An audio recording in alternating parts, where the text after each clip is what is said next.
Make square लूची। यहाँ पे देखेंगे आप लोग के स्क्वायर लूची कैसे बनाते हैं। फर्स्ट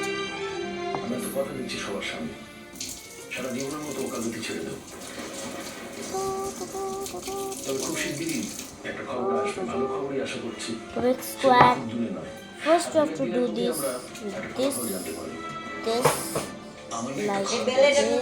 like this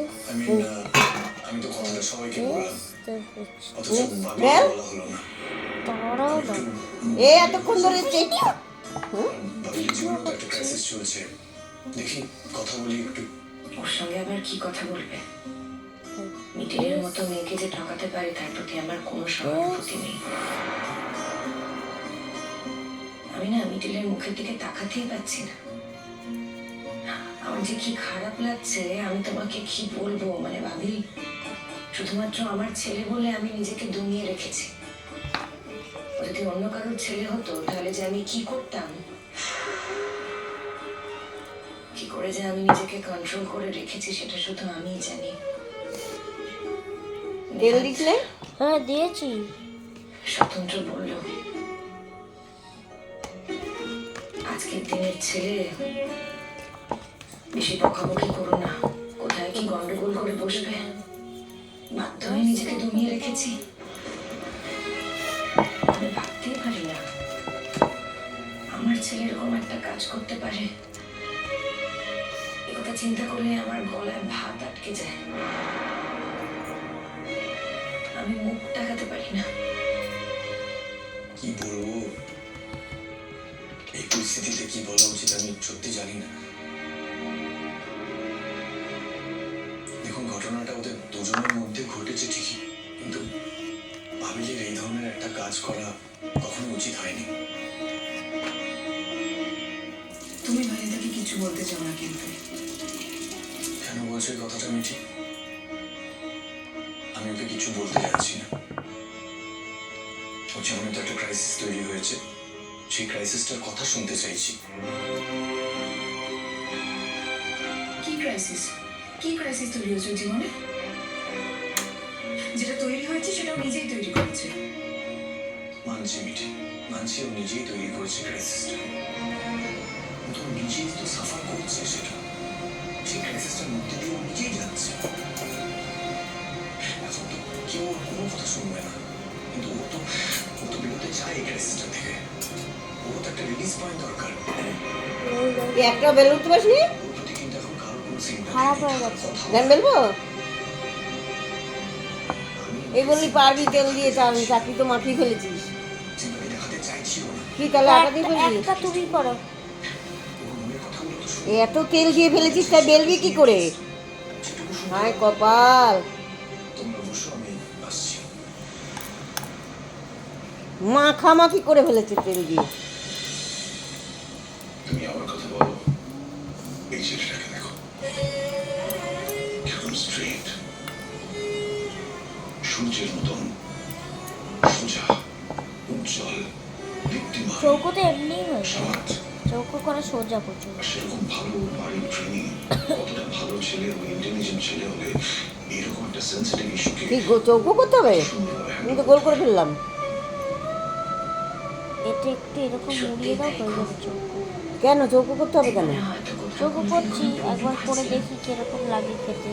তাই ঈশ্বর আমার মেয়ের জীবনে এরকম একটা ছেলে জুটিয়ে দিল। এই তো হয়ে গেল। দেখো বৌদি ভাই, এটার জন্য কিন্তু এই নতুন দায় দায়। ছোটতেই হয়ে যায় লুচি। ও তো প্রথমে নতুন তার কাছে এসেছিল। আর তেল দিবি না, অনেক তেল এর মধ্যে, হ্যাঁ, ঠিক আছে। তেল বেশি হয়ে গেছে। দাও এবার আমি করি। এমন কোনো এত তেল দিয়ে ফেলেছিস এখন আর হচ্ছে না। কি এটা? আমি তোমার নতুন দায় বাড়ি কোনোদিনও করে উঠতে পেরেছি।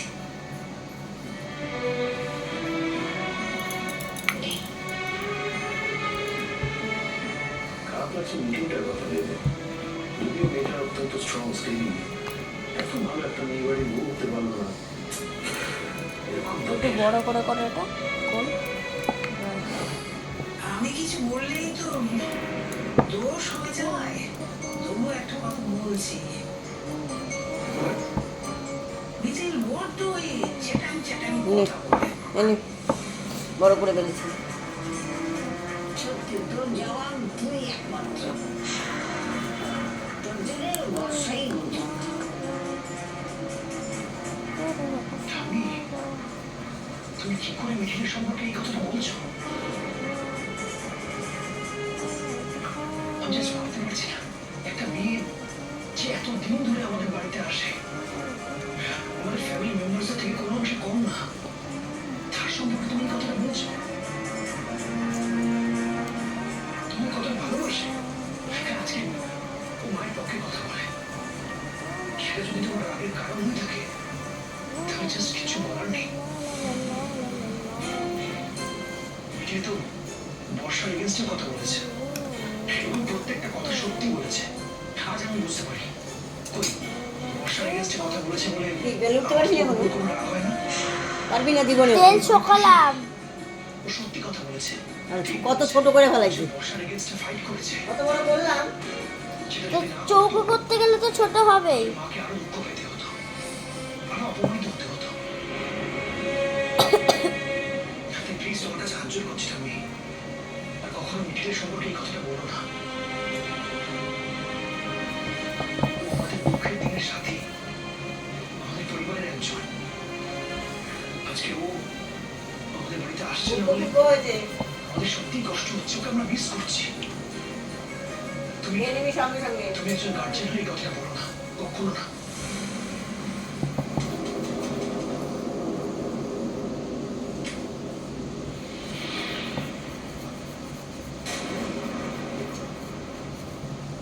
বাবিল, বাবিল, বাবিল।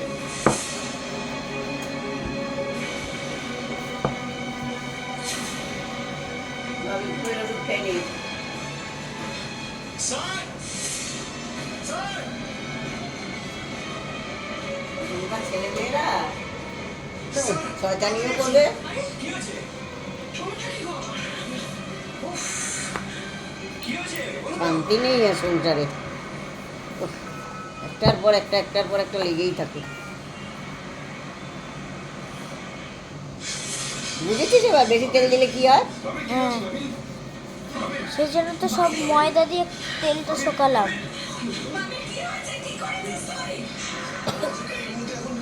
চলো, বড় হয়েছে অনেকটা, ওকে আরেকটু করি। স্নান করিস না, ছিঁড়ে যাবে।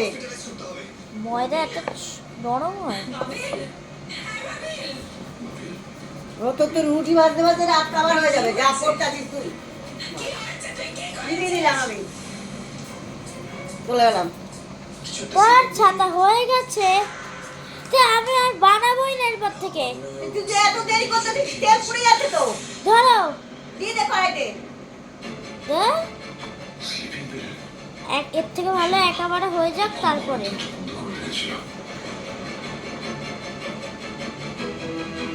আবার লুচি পুড়ে গেল, দেখা গেল। এদিকে দেরি সহ্য হয় না।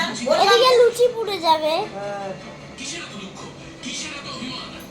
নিজেরা জীবনটাকে জটিল করবে, তারপর সেখান থেকে বেরোতে না পেরে এই এসকেপ রুট খুঁজে বার করছে। ছি! বাবিল, বাবিল, আরে আরে বাবা, এখন কথা বলে সময় নষ্ট করে লাভ নেই। কৃষ্ণ, তুমি বলো না, কি করছো? দেখো, তুমি ডক্টর। দেখো, এখন এমন একটা দিন সময় নষ্ট হবে। আচ্ছা, আমরা কি ওকে কোনো রকম ধরে হসপিটালে, আমার হসপিটালে নিয়ে যেতে পারবো? আমি আর সহ্য করতে পারছি না। একের পর এক আমি আর কত সহ্য করবো বলো তো? আগো, ও বেঁচে আছে তো, ও নিঃশ্বাস নিচ্ছে তো, একবার দেখো না, দেখো। আন্টি প্লিজ প্লিজ আন্টি, আপনি এত চিন্তা করবেন না। আমি আছি তো, আমি ওকে নিয়ে যাচ্ছি, ভালো ডাক্তারের কাছে নিয়ে যাবো। আমার উপর একটু ভরসা রাখুন প্লিজ। তুমি আমার ছেলেটাকে বাঁচিয়ে দিও কৃষাণু, তুমি আমার ছেলেটাকে বাঁচিয়ে দিও। বলছিল ঝাল করো না, কোমরে করে রাখো, আমার কথা তো শুনলে না, কেউ আমার কথা শুনলে বাড়িতে। তুমি চুপ করো তো মা, শয়তান দিকে জম্বু যেদিকে ঝোলটাবে সেদিকে কথা কয়। চুপ করে থাকো। তুমি খেতো না তো বৌদি ভাই, তুমি তো কোনো অন্যায় করোনি যে তোমার জীবনটা এইভাবে হয়েছে, ডালা হয়ে গেছে। হ্যাঁ, দাঁড়াও। একটা হয়ে গেছে, একটা হয়েছে। দেখো না, মামের কিছু হবে না, ও ঠিক ঠিক ঠিক ভালো হয়ে যাবে বাবিল। হ্যাঁ কৃষাণু বলো না, ও ঠিক ঘরে ফিরে আসবে। ও বাবিল, বাবিল রে, আমি যাবো। আর তুমি আমার সঙ্গে যাবে, আমার সঙ্গে। এত বড় একটা আঘাত পেয়েও আমি কিছু করলাম না রে ভাইয়া। তুই নিজেকে সামলাতে পারলি না কেন? কেউ তোরা আমাদের কারোর কথা ভাবিস না বলতো? কি করলি এটা তুই? এরকম একটা কাজ করলি? আমি কি করবো এখন? কি করবো আমি তো কিছুই বুঝতে পারছি না গো। বাবিল, চোখ খুলে তাকা বাবা। ঠিক আছে বৌদি ভাই, তুমি একটু মাথা ঠান্ডা করো, প্লিজ একটু মাথা ঠান্ডা করো। আমি আর কত মাথা ঠান্ডা করবো বলতে পারো দিদি ভাই? তুমি কেন চিন্তা করছো? আমি তো আছি, আমরা সবাই মিলে নিয়ে যাবো ওকে। তুমি মিঠিকে একটা ফোন করে জানাও। ফোন? হ্যাঁ হ্যাঁ ফোন, আমি মিটিলকে ফোন একটা করবো। ঠিক আছে বৌদি ভাই, আমি মিটিলকে ফোন করছি, আমি করছি। আমি কিছুতেই বুঝতে পারছি না একটা শিক্ষিত ছেলে এই কাজটা করে কি করে। জানে বাড়িতে একটা ঝড় চলছে, তারপর আরেকটা ঝড় চললো। মানে ওরা কি করতে চায়? মানে ও কি করতে চেয়েছিল? নিজেকে শেষ করতে চেয়েছিল এইভাবে? আচ্ছা শোনো, তোমরা এদিকটা সামলাও, ওকে নিয়ে তাড়াতাড়ি বেরো। হ্যাঁ, ছেড়ে দিলে জিতে যাবে না আমাকে? চলো ভিতরে চলো। এইটুকু করলি কেন? আমি আসছি, এখনই বৌদি ভাইকে নিয়ে যাবো। তুমি চোখটা ধরো, পরীক্ষা গেল না। চলো। পারে না উঠে বইতে, জায়গা থাকে রাত থাকতে। মোটা মোটা হলে খোলে না বেশি।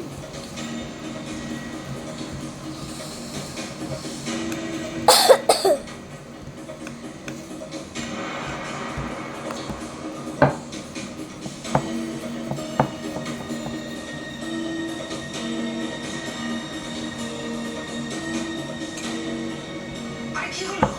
তুমি যাবে না? আর একটাই আছে না?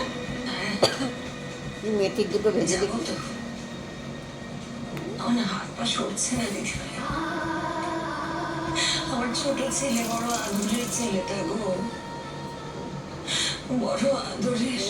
আদরে আদরে বাদর হয়েছে। ও দিদি ভাই, ও যদি এক চোখ খুলে না তাকায় আমি কি করবো?